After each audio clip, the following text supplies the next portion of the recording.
Seekor sapi yang hendak disembelih untuk kurban terlepas dari ikatan hingga berlari masuk ke dalam pasar di Gunung Kidul, Daerah Istimewa Yogyakarta. Peristiwa unik saat Hari Raya Kurban kemarin ini juga terjadi di sejumlah daerah lainnya. Sapi ngebut pasar.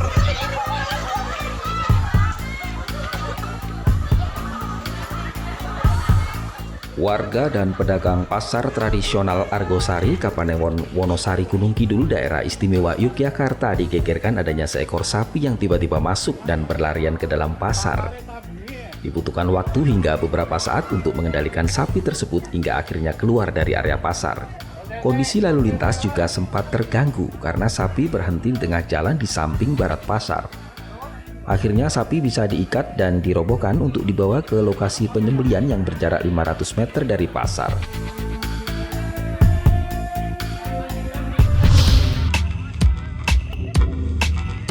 Seekor kerbau kurban di Kudus mengamuk sesaat hendak dibawa ke masjid untuk disembelih. Kerbau sempat menyeruduk warga yang baru keluar dari masjid hingga terpental dan sempat terinjak kerbau tersebut. Akibatnya, korban mengalami luka dan menjalani perawatan di rumah sakit. Menurut panitia, kerbau kurban ini lepas sesaat hendak sampai di masjid dan akan dilakukan penyembelihan bersama 6 ekor kerbau lainnya.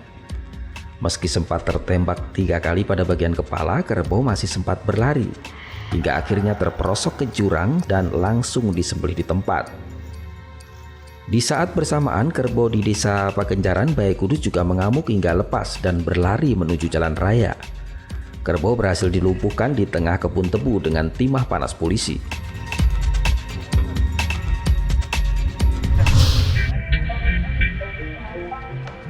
Seekor sapi di Purwokerto mengamuk dan kabur dari lokasi penyembelihan akibat tali pengikat terputus.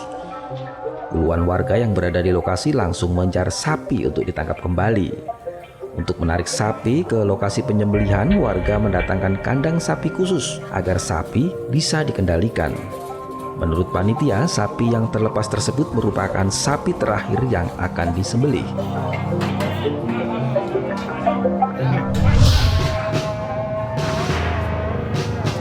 Di Semarang, seekor sapi kurban terjebur ke sungai saat diturunkan dari truk. Lebih dari 2 jam, relawan dan petugas Dinas Kebakaran Kota Semarang berusaha mengevakuasi sapi, namun kesulitan. Akhirnya sapi berhasil dievakuasi setelah petugas menarik sapi hingga ke atas dengan tali. Menurut warga, sapi kurban ini dibeli oleh Masjid Baitul Haq di Jalan Arteri Soekarno-Hatta, Semarang. Namun saat diturunkan dari truk, sapi panik dan melompat hingga terjebur ke sungai saat mendengar suara odong-odong melintas. Tim Liputan Metro TV.